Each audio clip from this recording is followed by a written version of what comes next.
Hello, my friends. I have a bunch of scraps on my desk, as you can see, because I've been doing some projects.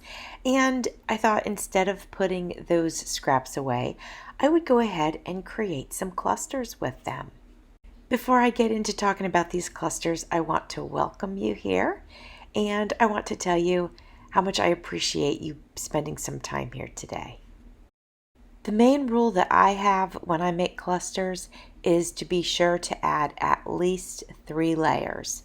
More than 3 is fantastic, but you definitely got to do at least 3. I like to combine paper and fabric or paper and trim, and that's the great thing about clusters is that you can really make them out of anything. You can use paper, trim, fabric, all different sorts of paper like napkin or sewing pattern paper. Here I've added floral trim and then also a little flower. In my grabby box that I recently did an unboxing for, I received this purple piece that I'm working with, and actually a lot of the little things that are on my desk I received from Grabby.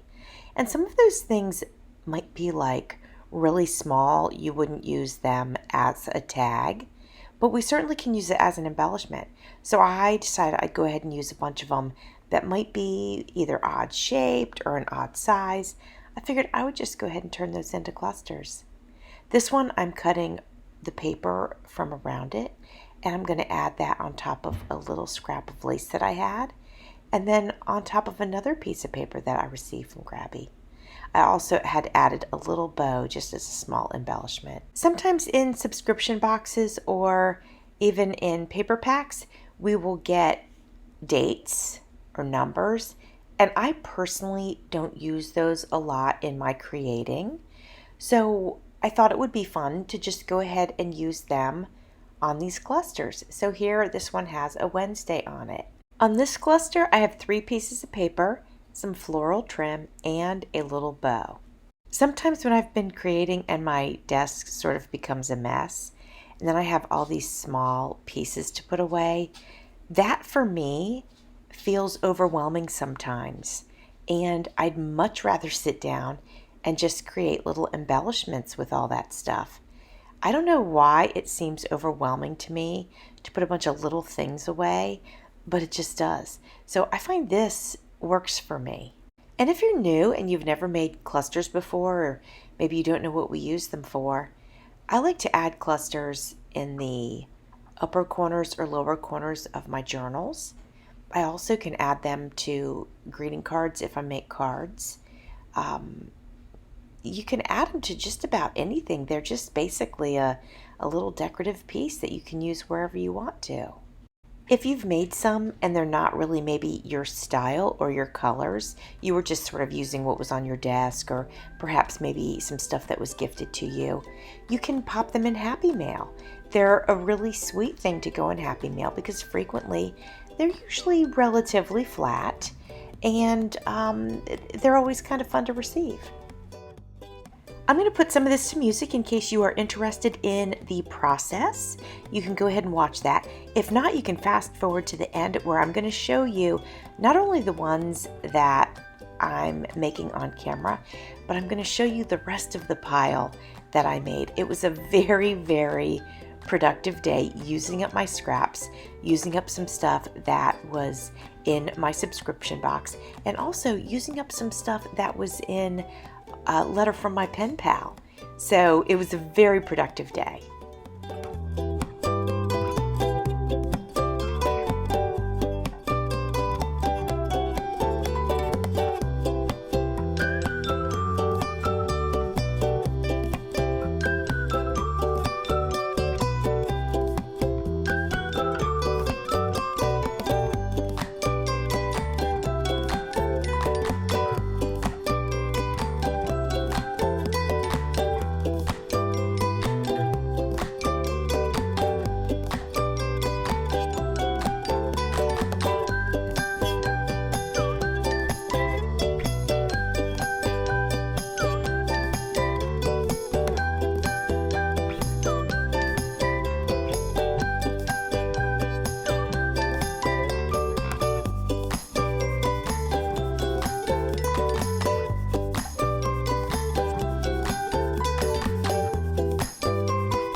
If you would like to see the pile of clusters that I finished, they are coming up right now.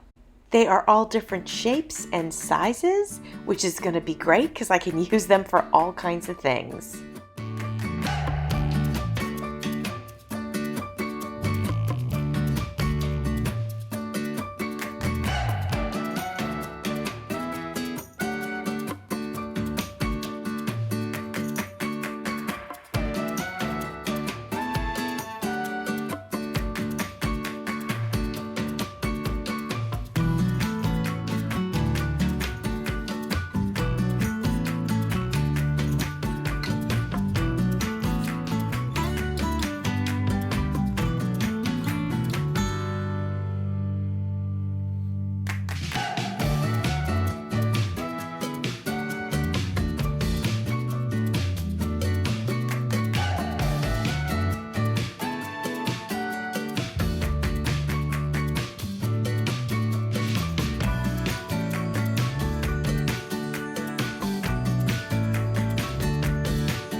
I appreciate you coming and hanging out with me today. I hope I have encouraged you to use some of your scraps and some of the stuff that is laying around on your desk. Thanks for watching. See you soon.